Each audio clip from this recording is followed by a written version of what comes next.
It was love that said, I don't know how I'm going to get there, but I'm going to trust in God. It may be some obstacles, it may be some challenges. I don't know what's on the other side, but I'm going to trust in God. He brought me this far. I just don't believe that He's going to leave me now. You know, I started with Jesus a long time ago, and I'm going to see it to the very end. Love brought them to that grave. You're going to have challenges in life. They're challenging us every day. But you know the way I see it? If God be for us, who then can be against us? And if you look at the power displayed at that grave, it says that an angel descended from heaven with an earthquake, then sat on the door of the tomb, the stone that had been rolled away. And for fear, the Roman soldiers fell out for dead. So that the power of Rome, when the angel showed up and sat on that door, the angel looked at the soldiers and said, what does Rome mean to me? What does this seal mean to me? So that the best that the Roman Empire had to give, this one angel said it doesn't bother me at all. Because if they think they're crazy enough to mess with me, they're going to find out that that was a bad bet. And so that Mary and Mary Magdalene and Salome and the other, they were able to come in peace without any fear. And then, by the power of God, and when they got inside, I said when they got inside, if you look at verses 5 through 7, the writer said, but the angel answered and said to the women, do not be afraid, for I know that you seek Jesus, who was crucified. He is not here, for he is risen. As he said, come see the place where the Lord lay, and go quickly and tell his disciples that he is risen from the dead. And indeed, he's going before you into Galilee. There you will see him. Behold, I have told you. But the angel said, do not be afraid. Do not be afraid. When you seek Jesus who was crucified. But he is not here. It was some direction that was given with affection. The angel told Mary and the other women with her, don't be afraid. I know it looks scary. The soldiers on the ground, the suit I'm in that looks like lightning. But when you trust in God, it doesn't matter what's going on around you. You know you're going to be all right because you belong to him and he belongs to you. Jesus said, I am the good shepherd, and the good shepherd watches out for his sheep, and they know their shepherd, and he called them by name. You know, he was telling them, don't be afraid. You seek Jesus, and that's a good thing. You ought to be looking for the Christ, because he's the only one that's got healing in his wings. He's the only somebody that's offering salvation. That's the only method. Come from God with the grace that you need. Don't be afraid. Don't have fear. Just draw near. This one old boy was in Samaria and working for a fella, and he told the guy told him to go down to the marketplace, and he said, I need some fruits and vegetables. So he went down to the marketplace, and he got down there, and he saw a guy that chilled him to the bone. And he said in his heart, he said, that's death. And he looked at him, he said, he's looking for me. And it scared it like the scared and death. He ran back up the hill, told his master, I need the fastest horse you got. He said, man, what are you talking about? He said, I saw death. He was down in the marketplace. He said, man, be for real. He said, no, I saw him. He was down in the marketplace. He saw me. He looked me in the eye. He's looking for me. I need the fastest horse you got. The guy said, where you going? He said, I'm going to Jericho. I'm leaving out now. The man was in such a frantic and panic. The guy said, take the horse. Just take the horse, leave. And after he had been gone a few minutes, he thought, now I'm going to go down here and see what's going on in this marketplace, because this is crazy.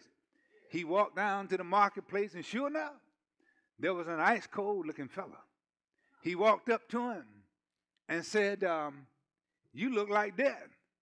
The guy said, so I am. He said, oh. He said, you going to be here long? He said, no, I got a meeting in Jericho tonight.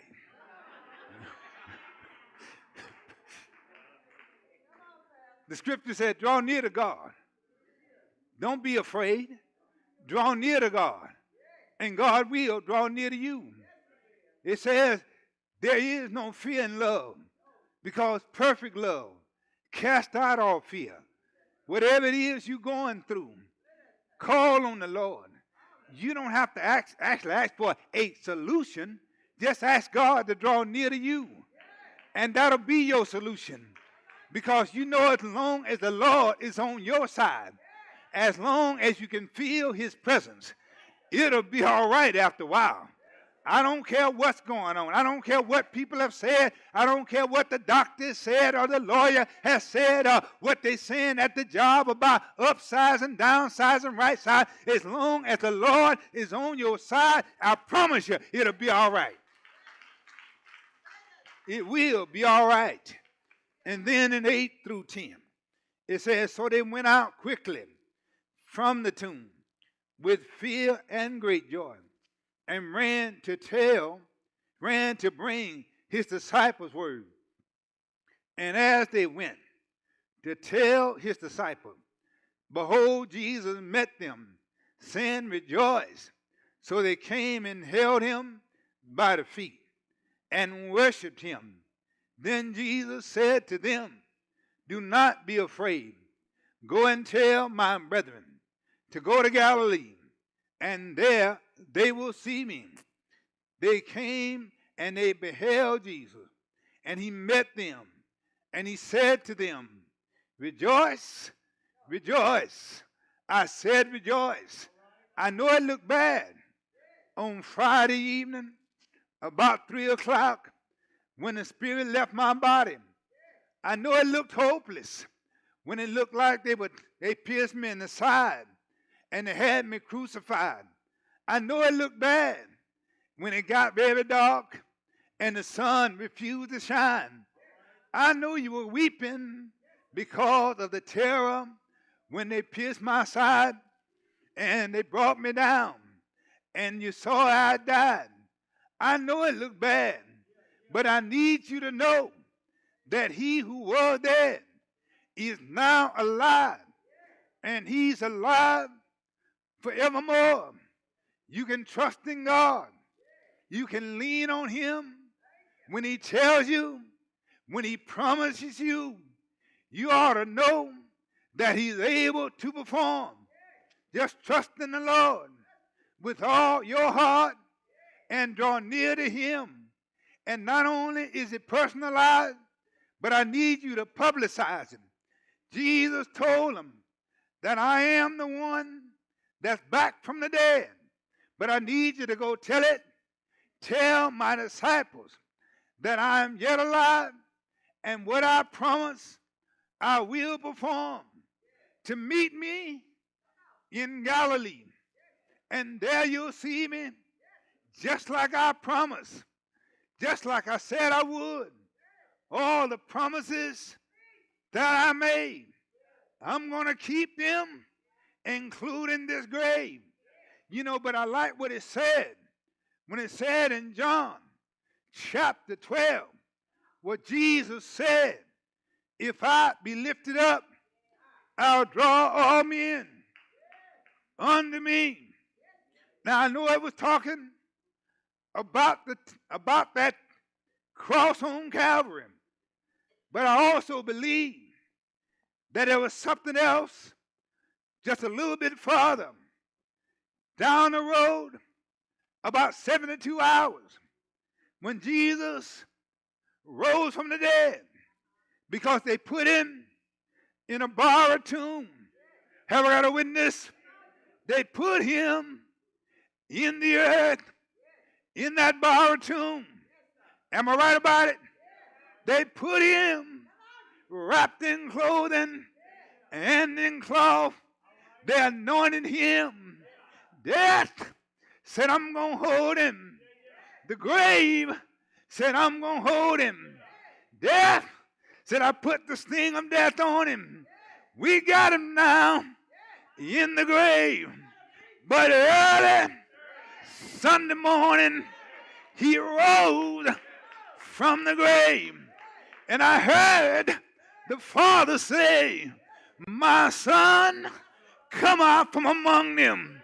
And he lifted up his only begotten Son from the grave. And I can see Jesus. I said, I can see Jesus being lifted up from the grave. And that's the story that we're telling. We're telling our story.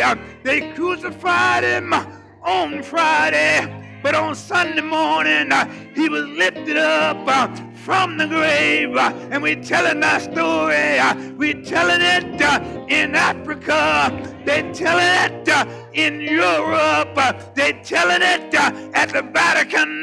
They're telling it in Asia. They're telling it in every church in America. They're telling our story. Jesus Christ lifted up for our salvation. Jesus Christ lifted up for our blessings. Jesus Christ lifted up as our Redeemer. I know, I said I know, my Redeemer lives, and I shall see him face to face. Have you been saved? Do you know him? Do you believe? Have you received? Can you make it to the Lord?